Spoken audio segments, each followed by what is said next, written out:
We started our company 6 years ago, and we wanted to help farmers to scale from 1, 2 acres to about 10 acres. And for that, we needed to raise capital to help them get more input, seed, fertilizer. But we knew banks were not going to give to us because at that time, banks were giving financing at about only 5% of their money was actually going to agriculture. So they were simply not going to do it, especially for even an early stage idea. That's 1 year into the business.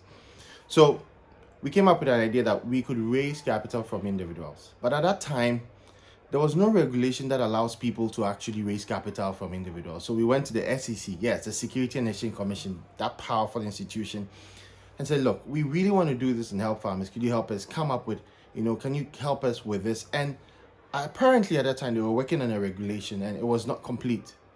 So we had the UNCDF coming to support the process and they funded the process. What we did on our side was to pull together all the businesses that were using crowdfunding to fund the operations, whether it was agriculture, whether it was mining, whether it was real estate. We pulled them together in a room, told actually the other regulators about it, and we had a very big meeting where we all came together and began to look at the problem. The problem is that many early stage businesses, like your business, tends to struggle to raise capital from banks or fund managers.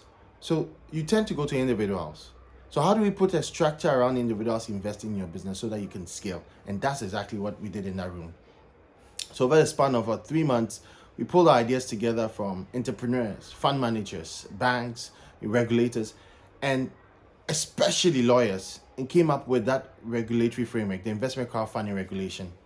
So back to how we raised capital, we basically were able to look at the different projects that we were doing, particularly on the production side and on the commodity side.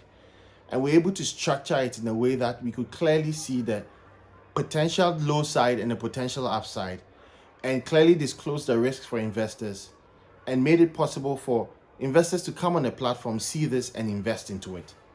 That's how we did it. But let me put more flesh into it. Whilst the regulations was being designed, we had what we call a sandbox by the regulator, which allowed you to experiment in your business ideas. So we were in the sandbox for almost 2 years, whilst these regulations were also being developed. So then the regulations required two things. Number one, and most importantly, an intermediary that could ensure that that business that wants to raise capital from retail investors is a sound business. Sound means it would bring back returns to investors. But that does not in any way guarantee a return for investments that come into your business.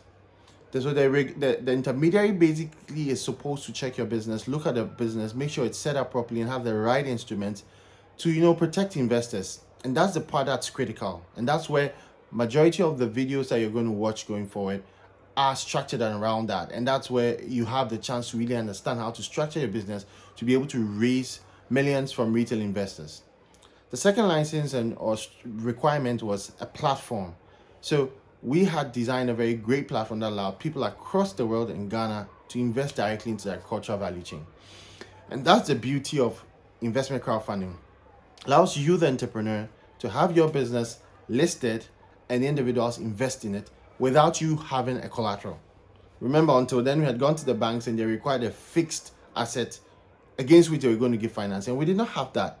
So investment crowdfunding gave us the startup capital needed to grow our business. And that's the opportunity for you. So let's talk about how we did it in more detail.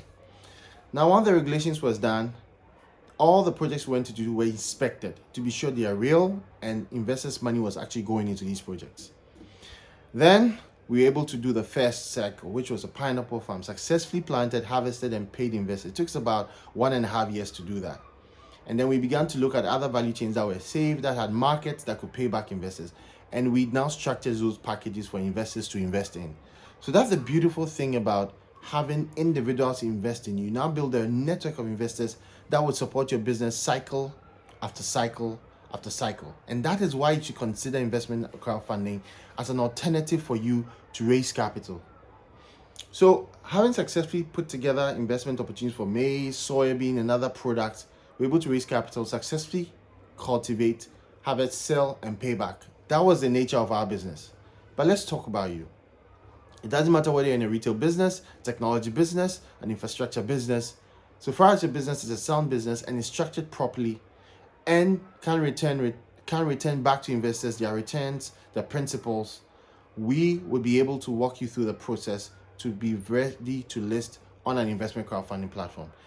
And the courses that I have basically going to take you through all these different things you should know before you try in raising capital through investment crowdfunding.